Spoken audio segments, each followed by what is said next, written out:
Hello everyone, this is Umar Azam and I am a certified IELTS and PTE trainer working at Upika Consultants.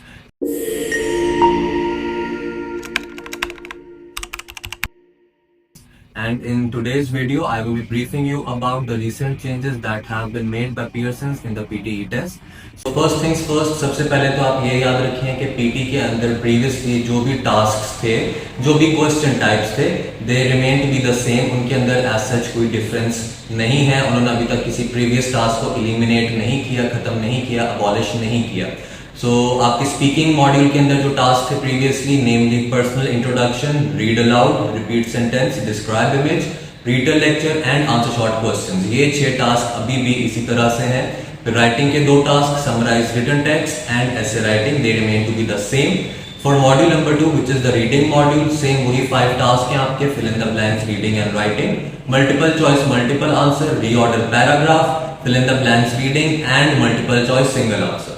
Whereas for the listening module जिसमें 8 task होते हैं for PTE academic, वो भी same है. First task being summarize spoken text, second being multiple choice multiple answer, third being fill in the blanks, fourth being highlight correct summary, fifth task होता है आपका multiple choice single answer, फिर summarize select missing words followed by highlight incorrect words and lastly write from dictation. तो ये जो आपके total 21 task है इन PTE academic, these are the same as they were before. इनमें कोई चेंजिंग या abolishment नहीं है, किसी प्रीवियस टास्क को अबॉलिश या एलिमिनेट या खत्म नहीं किया गया. तो चेंजेस बेसिकली हैं क्या?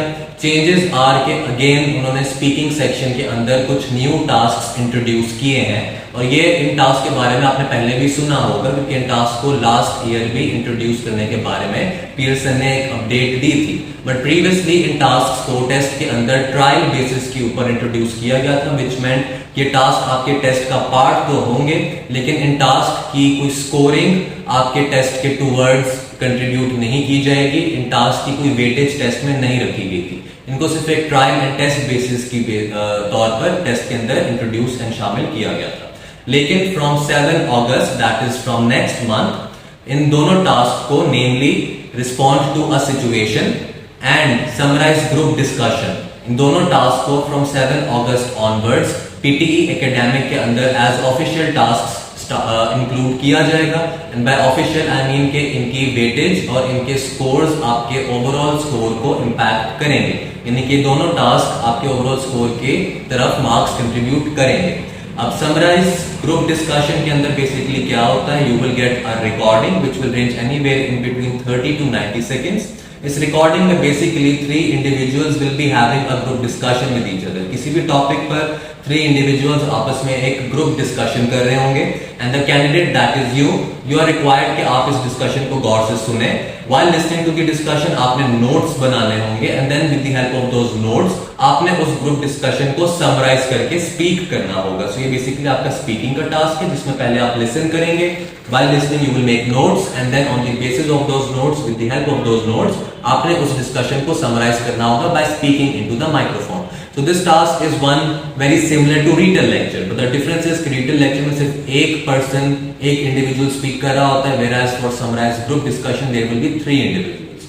दूसरा टास्क जो है which is respond to a situation, वो भी कोई न्यू टास्क नहीं है as such क्योंकि ये टास्क प्रीवियसली PTE कोर का पार्ट है already. Respond to a situation के अंदर अगेन आपको बीइंग द कैंडिडेट एक सिचुएशन दी जाएगी. सिचुएशन रिकॉर्डिंग की सूरत में रीड अलाउड करके भी दी जाती है कैंडिडेट को, स्क्रीन पे प्रॉम्प्ट की सूरत में डिस्प्ले भी की जाती है. रिस्पॉन्ड टू अ सिचुएशन के अंदर आपको किसी भी किस्म की सिचुएशन दी जाएगी, आपने उस सिचुएशन को अंडरस्टैंड करना है, इंटरप्रेट करना है एंड देन उस सिचुएशन की बेसिस पे आपने रिस्पॉन्ड करना होगा being the respondent over here. For instance आपको एक सिचुएशन दी जा सकती है कि आप एक यूनिवर्सिटी स्टूडेंट हैं, आपके प्रोफेसर ने आपको एक असाइनमेंट जो है वो दी थी लेकिन उसकी डेडलाइन गुजर चुकी है और आप वो असाइनमेंट कंप्लीट नहीं कर पाए. अब आपने अपने प्रोफेसर से रिक्वेस्ट करना है कि वो आपको असाइनमेंट के लिए जो डेडलाइन है उसको एक्सटेंड कर दे 2 to 3 days और आपने उसके बारे में स्पीक करना होगा कि आप प्रोफेसर से जाके क्या बात करेंगे. तो यहाँ पर आपने बीइंग द फर्स्ट पर्सन आपने यहाँ पर फर्स्ट पर्सन टोन में स्पीक करना होता है. तो यहाँ पर आप कुछ समराइज नहीं कर रहे, इंस्टेड आप अपने पास से स्पीक कर रहे हैं. यहाँ पर the content is to be made by yourself over here. आप फर्स्ट पर्सन में स्पीक एंड रिस्पॉन्ड करेंगे.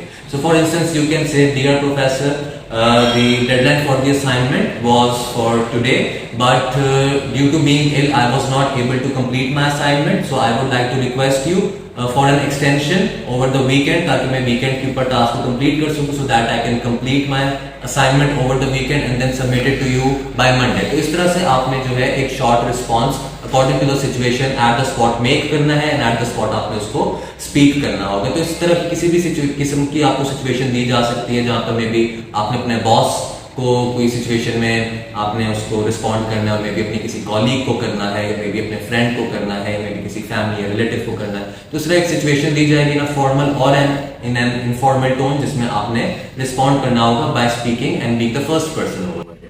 तो ये दो टास्क जो है वो टेस्ट के अंदर 7 अगस्त ऑनवर्ड्स इंक्लूड किए जा रहे हैं. रिमेनिंग पीटी एकेडमिक का जो टेस्ट पैटर्न है that remains to be the same. इन दोनों टास्क के लिए आपके पास एक यूनिट के ऊपर प्रैक्टिस क्वेश्चंस को अपलोड कर दिया गया है और उनकी स्कोरिंग भी वहां पर आपके पास अवेलेबल है. और हम भी इसके ऊपर इन द कमिंग वीक्स मजीद वीडियोस दोनों टास्क के ऊपर बनाएंगे. For further guidance please contact us at पीकर consultants. Thank you so much. Take care. अल्लाह हाफिज़.